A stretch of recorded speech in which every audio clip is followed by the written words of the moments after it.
land, air, and sea. And they've reportedly captured and are occupying several cities in Israel and have been... I want to respond to that bit right there, the idea that a lot of these fighters are occupying Israeli cities. And I think we should always be in constant vigilance and questioning some of the language that is being used over this story, which is going to be developing for the next few weeks, if not the next few months or the next year. So I'm going to start with a quote from one of my favorite poets, the Palestinian Mourid Barghouti, who sadly passed away a couple years ago, very recently. But his famous work, I Saw Ramallah, is a memoir of his return to Ramallah after many years in exile.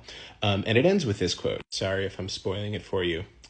It is easy to blur the truth with a simple linguistic trick. Start your story from secondly. Yes, this is what Rabin did. He simply neglected to speak of what happened first. Start your story with secondly, and the world will be turned upside down. Start your story with sorry secondly, and the arrows of the Red Indians are the original criminals, and the guns of the white men are entirely the victims.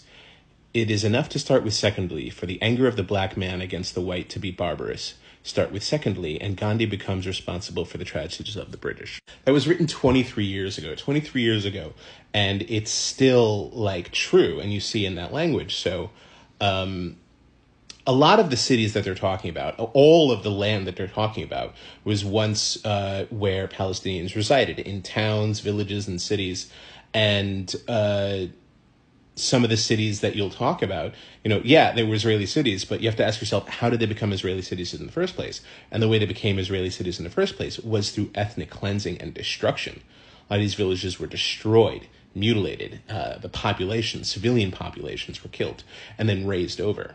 And so when you see a lot of discussion of the civilian population being killed, what you have to remember is that the reason that civilian population exists in the place that they do is because of a genocide of civilians 70 years ago, or more recent than that in many cases. And what I have to say is sometimes what you will see when you see racism, it is not depicted in the language that is used or bigoted languages.